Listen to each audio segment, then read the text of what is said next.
Good morning. Good morning, Facebook community. Good morning, Pause Reflect community.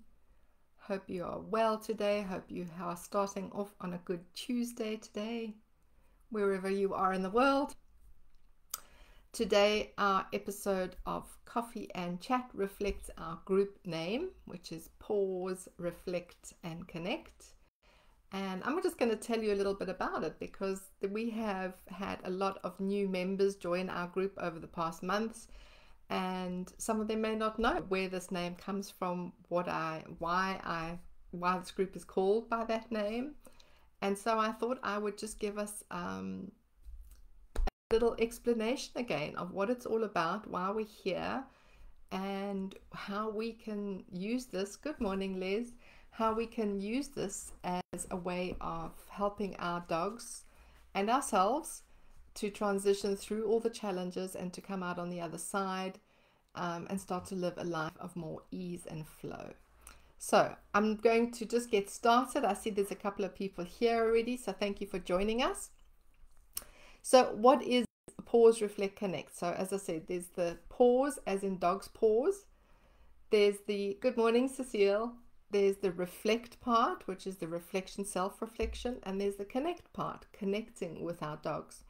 And since I developed this model a few years ago, I've added actually a fourth element, which is transform, which I will explain to you at the end. But basically, the three-pillar model, the pause, reflect, connect, is something that came about because as a qualified trainer, dog trainer, and behavior consultant, when we do our learning, when we do our studies and learn to become a dog behaviorist or a trainer, generally what we are taught is about the dog's behavior. We learn about dogs' behavior.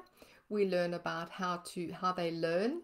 We learn about how we can change that behavior by doing alternative behaviors. We can teach dogs alternative behaviors to the ones that they're doing at present. We learn how to reduce their stress and anxiety around something, and we learn how to increase their positive emotions in other ways. But what we don't learn is that there's a lot more to it than just the dog. That's what's going on for the dog, because the focus in the previous, where we originally came from with training and behavior, is the focus is all on the dog itself. The dog has the problem, the dog has the issue, and that's what we need to resolve, as it were.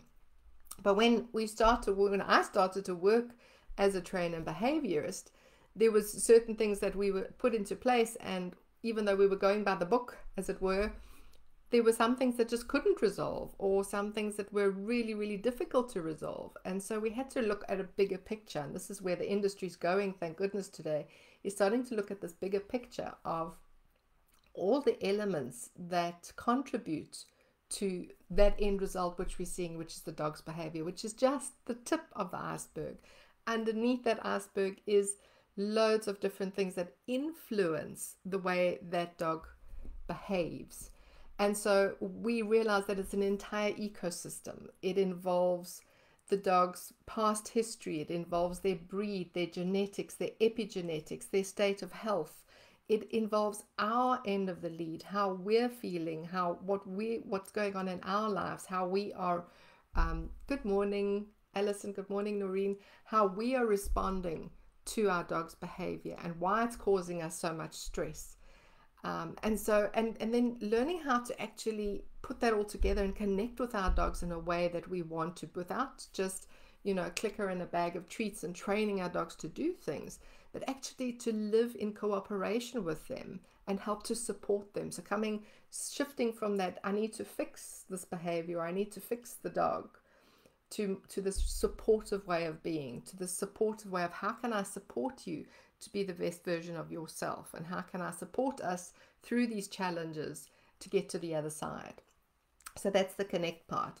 So I'm going to go through each element a little bit and just explain to you when I have clients, or in some of my courses. I do have a course, for instance, that is Pause, Reflect, Connect, and the Anxious to Aligned. We use this methodology to work through individual cases, as we were together with the individual person and their dog, in discovering how we can tailor make a plan for them using this model. So I'm going to go through it briefly and tell you what's in each section and how I work. And I thought that may be interesting for some of you to know. So the pause, P-A-W-S, as in dog's paws. That's the first one, to step into our dog's paws. And you may have heard this phrase before, step into your dog's paws and see what they're experiencing. But what does that actually mean? And I think the word empathy is often overlooked. Let's empathize with the dog. Oh, shame, they're going through something difficult. But empathy is more than that. And I want to read the description of the word. This comes from the Merriam-Webster dictionary, I think. So what is the definition of empathy? It says the action of understanding, being aware of, being sensitive to, and vicariously experiencing the feelings, thoughts, and experiences of another. So we actually imagining what it's like. We're really putting ourselves in there. We're feeling what it may be like. We're looking through their eyes, you know, trying to perceive the world the way they are perceiving it. Because when we can really do that, whether it's with another person or another an animal, whatever that is, when we put ourselves into that real state of understanding, we're trying to understand. We can't always put ourselves into a situation. For instance, I can't know what it's like to be a dog. I've never been inside a dog's body. I can't know what they're feeling, but I can try to imagine that. I can try to put myself in that position and think, how would I be feeling if I was in that situation, or looking through those eyes with that history and with those senses, with all those kind of things. And we can get a better understanding of that person or animal, and in this case, our dogs. Because that's going to help us shift our perspective in a very quick and radical way to not how can I fix you, because you know it doesn't feel right for me to watch you in the state or whatever it is, but how can I support you? Because we know that we need, the change comes from the inside, right? We need to, if it was us going through a challenging situation, we need to feel that from the inside. We need to feel supported and loved from the outside, but we need to feel supported and loved from the inside, understood, heard, felt, and supported in that way. So empathy is a big, big key of stepping into our dog's paws. Another element is looking at their breed type. Now, a lot of us say, yes, well, we know what their breed is. They're a Australian Shepherd, they're a Border Collie, they're a whatever, a poodle, standard poodle. But what was your dog bred for? What are their innate characteristics? And why it's important for this is not only so that we know what their traits are, but how they get to action those, how they get to live that out. Let me give you an example. What happens? Hi Sue, nice to see you here. So what happens if your dog, for instance, let me put it this way. Let's say that you as a human came from a line of athletes. All right, so your great-great-grandfather was an incredible athlete. Your grandfather was, your grandmother was, your whole family has revolved around sporting activities, and you have it in your genes. You know, everybody in your family is brilliant. Your life revolves around that. Since you've grown up, you've been doing sports, you've been actively participating in that, and things feel good for you because it's natural for you to have those genes inside you, to have the build, to have the genetics for that, and really what you want to do is just go out and achieve.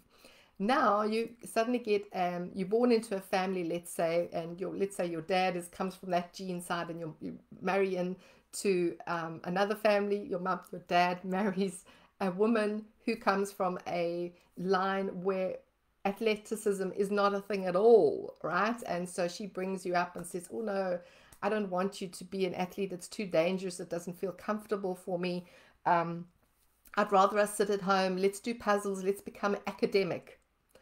And so your mum might mold you into what she feels is a good path for you, and not the athletic side of you. But everything inside of you, every gene, everything inside of you is saying, I want to get out there. I want to do stuff. I want to be adventurous. I want to do this. But you aren't allowed to do that, because your parenting style, the parent style, is to keep you safe and grounded, and everything needs to look different, and you need to go to college and get a degree, etc. So I'm just using this as a very broad example, but you could understand that you may feel very frustrated as an individual because you're unable to express yourself in an authentic way that feels genetically, every cell in your body is designed for that. So now put yourself in your dog's position. For years and years and years, so many generations, we've bred dogs for specific traits so that they could do a specific job, whether it be hunting, herding, athleticism, protecting, whatever it is. And now we put them in a situation where they become our family pets, our family companions, and very often they're not allowed, given the outlets, to express those innate abilities that they have, those innate desires. And when they feel frustrated, it can show up as different behaviors. So that's why it's important to go deep and not just say, oh, well, my dog's an XYZ breed. What do they have in them that is so innate that they need this desire to express it? And are we allowing them the opportunities to express this in a healthy way? So that's one of the things, breeds and genetics. Past history is really important. And epigenetics, what are they inheriting from their parents, and what are they inheriting from through epigenetics? This epigenetics is a new science, or relatively new, and it's bringing up more and more exciting information for us. With rats, they've done a study now that the rats can inherit not only genetic traits as in hair color, what they look like, but also how they behave and how they respond to stress, and even included trauma. So trauma that's happened in previous generations actually gets passed down through epigenetics to this, to where they are now in this level of the family tree. So it's very powerful that they're bringing this stuff through, and that's not something that we can influence or easily influence, right? If your dog comes predisposed with a traumatic history, comes predisposed with the ability not to be able to handle stress, then everything in their life may trigger all sorts of different behavior challenges that are difficult to deal with or overcome because of their lack of ability to deal with stress, perhaps. So genetics, epigenetics is so important. The environment that they brought in with, the where are they, all the stresses and strains from everyday life that they live with, in the family itself, in the family group that they live with. Are there stresses and strains with other animals in the house, with the human side of the house? All of these things are part of their environment that will influence their behavior. Yes, their learning styles, all sorts of things, their attachment styles. How were they, what was their early development like? How's that attachment style going to influence how your dog responds to you or looks to you for safety, or doesn't look to you for safety because they either have had a secure attachment or they haven't had a secure attachment as a young pup? All of these influences are vitally important to understand, so that we know when we are helping to support our dog through a specific challenge, where they're coming from. And it's not a case of what can we do to just fix it. It's understanding them from a much deeper level and how we can support them better. So that's the pause part. Then the reflect part is reflecting on our own emotions, feelings, and our own influence in the behavior, because it's not a solo thing. We have our own baggage, just like I explained with the dogs. We have our own genetic history. We have our own epigenetics. We have our own beliefs that we have been brought up with. Our own way that we were parented very often gets passed on to the way we look after our dogs. Good morning, Tracy.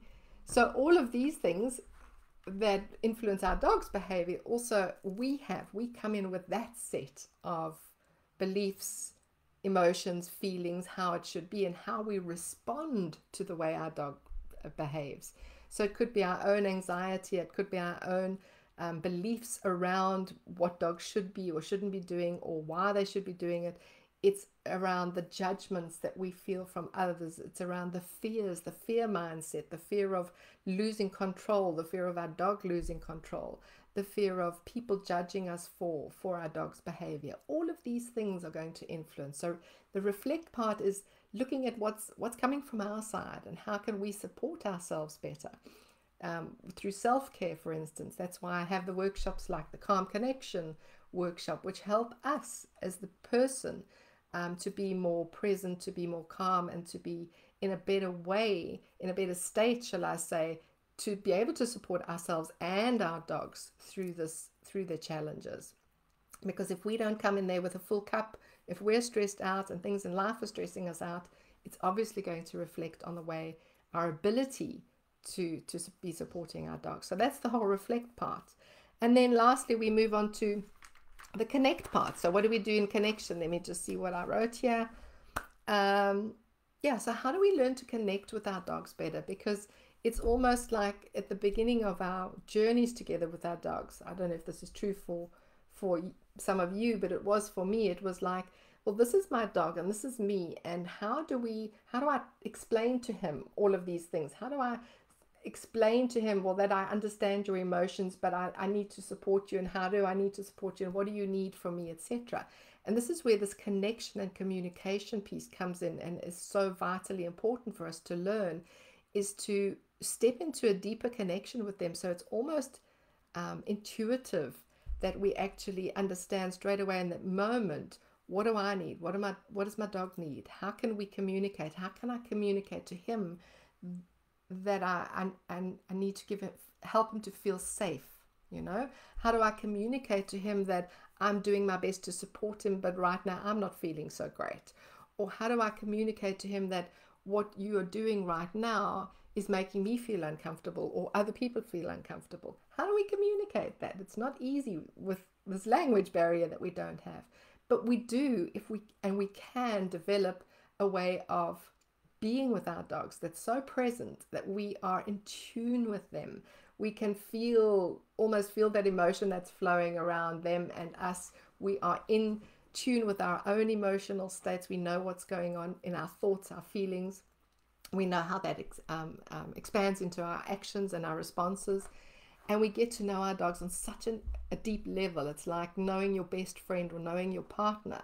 You can just sense what's happening for them, and you're able to step in and support them in a much better way. So the connection piece is all about developing that heart connection, that better communication skills, that better way of collaborating with each other and communicating with each other to what we need. So that's the whole connection piece. And then for the last piece, which I said I've added on since the Pause, Reflect, Connect, is the transform piece. So I found that once we get to this level of understanding our dogs at this level, once we come through we've stepped into their paws, we see what's happening on our end of the lead, we're starting to connect with our dog now. Now we realize that we're actually in this together. There's healing to be done on both sides of the leash. There's mirroring that's happening, that our dogs are helping us to see things differently, to see different perspectives, to realize that there's stuff within us that needs to heal just as much as the dog needs to heal themselves. So we almost go on this journey together now where both of us are in this. It's not just about the dog having an issue and we need to change that, but we're on a journey together where this is part of our life's path together. And how can we grow from this? How can we grow from these experiences and start to learn from them and use them to transform for both us and ourselves and our dogs? So this is the transform part, which is really exciting.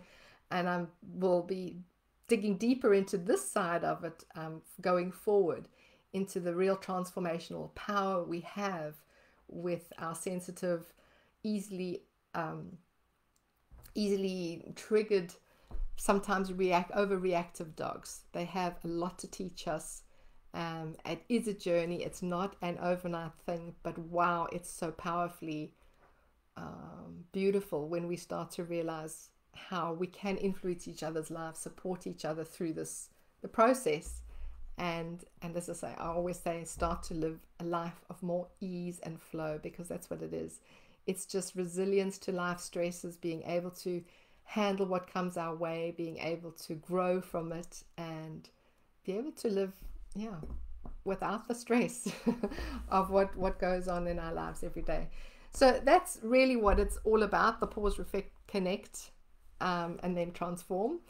And in a very simple way as well, once we understand the elements of this, we can actually use this just in everyday circumstances as well. So let's just say you suddenly find yourself on a walk, you're being caught up in your thoughts because you're stressed about the day or something, you're worrying about something that could happen. You suddenly find your dog is being a little bit more barky or pulling on the lead or doing something, and you, whoop, stop, what's going on here? And then you can quickly step into that model and say, boom, let me step into my dog's pause. Let me pause, as in P-A-U-S-E, pause and take a breath. Get centered. What's going on here? What does my dog need? What do I need right now in that moment, so that we can connect again? Connect with your dog and say, right, now I'm in a thinking state. I'm present with my dog. I'm present with myself. Now I can make a better choice, a better option of what I can do in the situation to either ground us both, or to, does it mean I need to just stop what I'm doing and go back home, relax, settle down? What do I need? What do we both need in this moment? Maybe we just need to connect and have fun. Maybe there's too much stress around that. Maybe we just need to be present and have some fun together, whatever that is. But you can use this model, as I say, in everyday situations as well as the bigger picture. So Tracy says, I love the transformation part. I started looking for ways to heal myself simply so I could support my dogs. Yes. And that's why I have this, the phrase saying, transforming with our dogs, through our dogs, and for our dogs and ourselves. So it truly is a transformation process, because when we start to transform, without a doubt, our dogs do too. They come along for the ride. Absolutely. I'm convinced that they're in this journey with us for a reason, and we can both help each other through this process. So Sue says, I can really relate to this. Good, Sue, thank you. And it is important that we start to move this way, and our industry is, thank goodness, the whole dog world with the training and behavior is starting to move in this direction, although there's still a lot that aren't yet there, and that's okay. Everybody's different, everybody's in a different space, but I love this way of looking at the bigger picture and seeing what this behavior is really all about, because that's where it starts off. My dog is behaving badly, and what do I do? It's not that at all. And once we learn the bigger picture and understanding it, it's really exciting for both of us. So thank you very much for listening. If you've got any comments or questions, I'd love to know.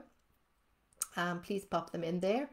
For anybody, Sue says, how do I find out more? So Sue, I have a membership group where we are continuously working through these models. So each individual person, we've looked at they look at their dog's individual history, who their dog is, they look at their own personal side of the thing, and then we learn to connect. And it's an ongoing process. So I have a membership.